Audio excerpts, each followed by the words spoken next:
What do you mean grievance? I know what you're saying. Nobody has a grievance. All my people are happy. I wish we could all say that. Thank you so much for listening. This is the Human Resource. My name is Pandy Pridemore. We're coming to you from Cincinnati, Ohio at ICRC-TV station. And we are thrilled to be with you. To, yeah, what are you doing if someone has a grievance? And I'm asking this because I got a call the other day from a gentleman who said, I just don't know what to do.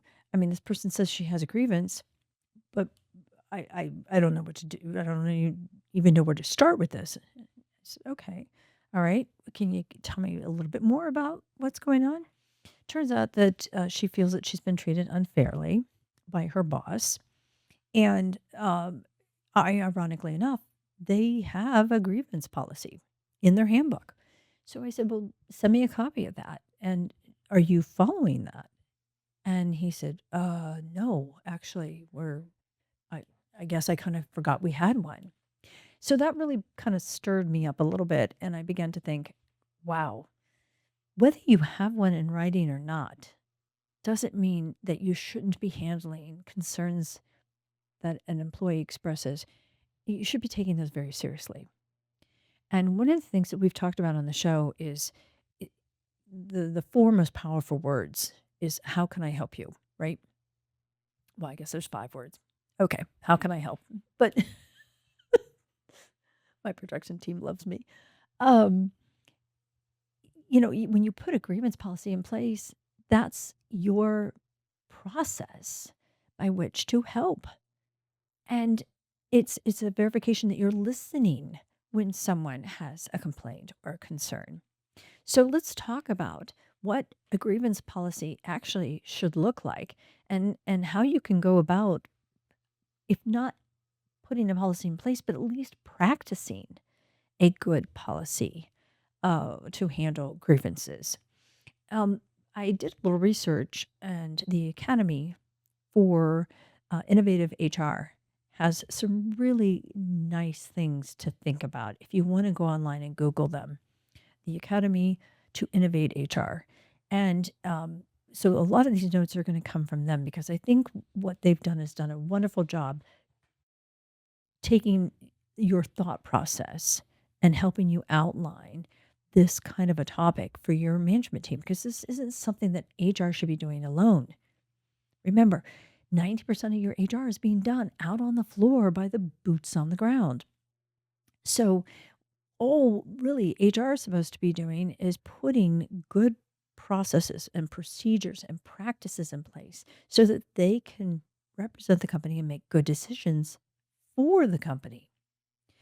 And why would anybody want to be submitting a grievance anyways? Well, if you really think about what people get upset about and have a right to be upset about, whether it's compensation, whether it's bullying, whether it's harassment, a claim of retaliation, maybe it's even something against a collective bargaining agreement. If it's a union environment, they have the right. All employees should have the right to express their opinions and file a grievance. So even if you don't have a written policy right now, it doesn't mean that you can ignore someone's concerns. Now, what I'm going to do is literally break this down as to what you should be considering, but I want you to remember one thing. And this is probably the most important part of the whole show is that anything you put in writing, you better stick to. You cannot put in writing something that you don't intend to do. That is just it's a recipe for disaster. But then at the same time, remember your practices become your policies. So you've got to put things in place and develop a mindset towards how you want to handle a grievance because the way you react to one is going to have to be how you react to the second, third, or fourth. Now we can tweak a little bit, but you can't go. You just can't flip upside down on this. So what he's totally recommending, the individual who wrote this particular, well, I'm sure it's the company, but they're basically the policy should be on how we're going to submit grievances, how we're going to investigate them and resolve them. So those three things, those are your targets. When you sit down with your management team, the first thing you should say is, how are we allowing individuals to submit grievances to us so that we can investigate them and therefore come up with a resolution? Now, to do that, they're recommending that you have a clear definition of what a grievance is. This is not somebody who's complaining because the temperature is not correct today versus yesterday, unless it's persistent. It's not someone who's upset because somebody didn't invite them out to lunch. These are serious situations, many of them supported or protected by law, and things that the company could be held liable for. So we want to make sure that individuals understand what a true grievance is. But then we want to say, all right, what's the process? We do want to hear from you. We are listening as a company. But here's how we want you to communicate that to us. Is it going to be written? Is it to be submitted by an email? Is it to be submitted to the VP or to the HR, to your boss?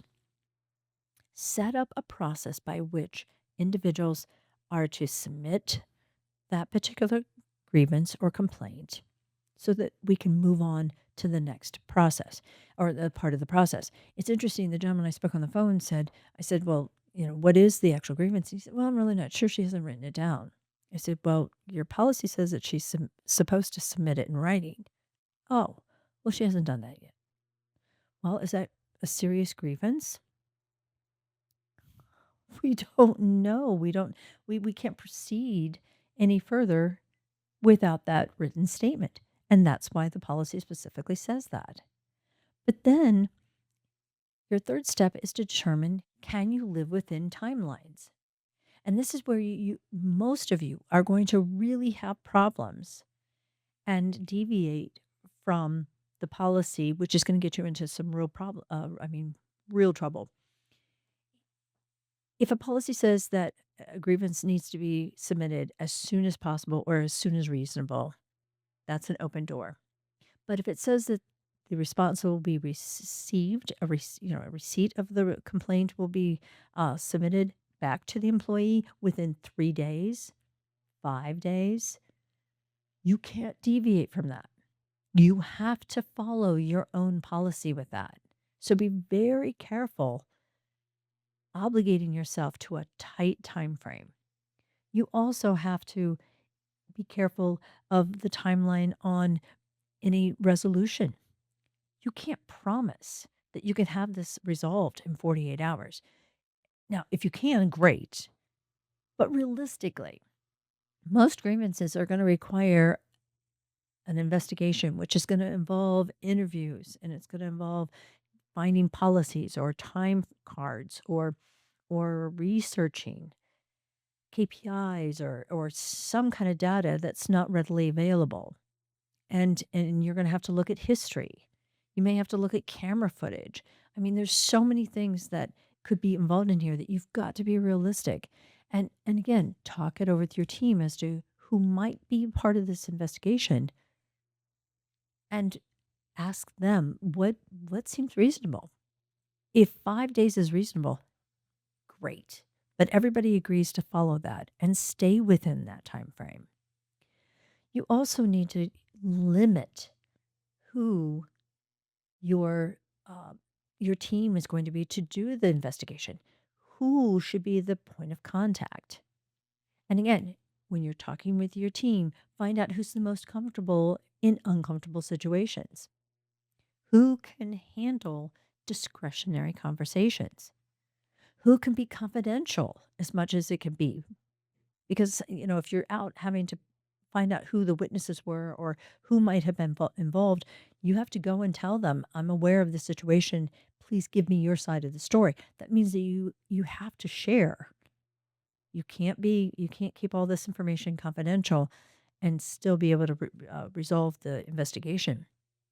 So establish that, because with that as well, that point of contact should also be the individual who controls where the documents go, where the statements going, where are all the paperwork and as I call it, the story, all the elements of this story. Who's going to maintain that? That's not something you keep in a manager or a supervisor's office. That's really important information that needs to be controlled by a limited number of people. And this isn't something you talk about in the cafeteria. So not only are you controlling the materials and the documents, but you're controlling the conversation and the narrative as much as you possibly can. How about the appeal process? You see, not everybody's going to be happy with what decision you come up with. So how are they to express that? Because they've already submitted a grievance. They now have what you consider to be the resolution, but what if they still disagree? And your collective bargaining agreements are going to have an appeal process already in them. But for those of you who are not union, you need to understand that that's every bit as important. Even unemployment claims have an appeal timeline by which we can say, nope, I still don't disagree. I still don't agree. I disagree with your decision, and this is why. Though we can't keep everything confidential, I always like to see in a grievance policy that little clause at the end that says we'll keep it as confidential as possible, but please understand at no time will we permit or is retaliation permitted during any or as a result of any of the investigation that's being done. Cover yourself. Make absolutely sure that they understand when they're reading the policy that you are open to these complaints. You're open to their concerns. And you'll make sure that they feel protected and safe to voice their concerns. All you're really trying to do is give them a safe place to know that they're being treated fairly. You want to know what they're thinking. You want to know what's going on. And you want to fix problems. And every company has them. If you don't think you've got things that you can tweak or polish in your company, or maybe even just flip upside down, you need to take another look because this is just life. But more importantly, make sure that once you have a process in place, whether it's a process or a policy in practice or an actual written policy, you're training your team to say, look, we don't ignore the concerns of our employees. If they have a grievance, here's the process by which to follow, and you need to follow it as well. And then test it. Is it working? Is there a step we need to improve? Do we need to change 5 days to 3 or 3 days to 5? And communicate. Communicate. We have a grievance policy and we'll update it, we'll change it if necessary, but it's there and it's there for the employees as well as management. There you go. My advice on grievance. We all have them, right? Thanks for coming. We hope to hear from you again right here at the Human Resource.